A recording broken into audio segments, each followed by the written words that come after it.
सबसे पहले श्रोताओं को नमस्कार करूंगी और मेरे साथ आप जो विद्वान जन हैं आप सबको भी प्रणाम करती हूँ।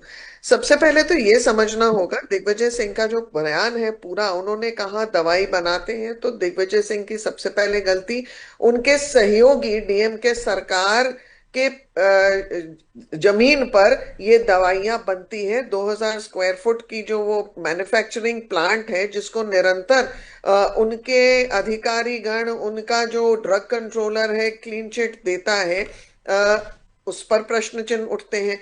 एक भी बार किसी भी कांग्रेस प्रवक्ता, किसी भी कांग्रेस नेता का उससे संबंधित कोई बयान नहीं आया है।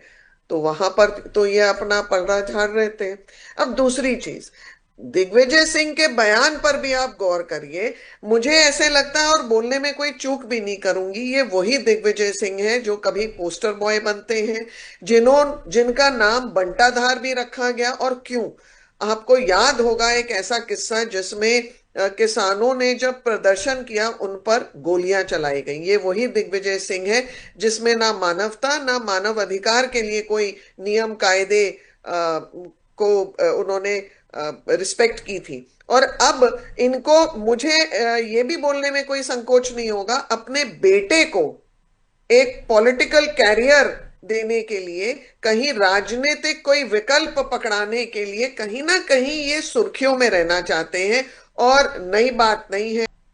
देखिए, ये जो कार्बाइड गन का जो मामला है, ये कुछ रील्स जो सोशल मीडिया पर वायरल हो रही थी वहां से बच्चों ने या जो भी परिजनों ने पकड़कर इसको और वायरल किया, इसे तवज्जो दिया और गलत प्रचार प्रसार, क्योंकि वार्निंग्स सर्कुलेट होती रहती है, वार्निंग्स देती गई हैं। बट ये इंस्टाग्राम और यहाँ पर जो रील्स वायरल मतलब हो रही थी, इंस्टाग्राम दोषी हो गया, उसमें बन रही हैं, बिक रही हैं, वो दोषी नहीं हुए। ये तो पानी जी, अगर मतलब इस आप तरह इस तो प्रकार से इंस्टाग्राम पे चल रही थी तो लोग प्रभावित हो गए और वो बनाने लगे और बेचने लगे। नहीं, बनाने बेचने क्या, ये गन्स को वैसे भी इसके लिए चेतावनी दी गई है।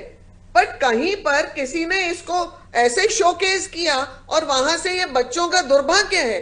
ये कोई इस पर कोई राजनीतिक हर्षोल्लास करने वाली कोई बात ही नहीं है। और दिग्विजय सिंह क्यों बार बार, कहीं गमगीन माहौल होता है उसके ऊपर क्यों राजनीतिक रोटियां सेकने के लिए बिल्कुल बेकाबू हो जाते हैं? या कोई भी कांग्रेस, आप सकारात्मक उस पर बात करिए, आप उस पर तो ये सरकार निर्णय की लीजिए। खामियां और जो देर से आप जाग रही करिए है ना, उसको जागृत करने का काम विपक्ष का नहीं है। एक अच्छा विपक्ष सरकार की खामियां निकाले, परंतु सकारात्मक विचार भी रखें अपने। हमेशा लाशों पे राजनीति क्यों करने उतर जाता है विपक्ष?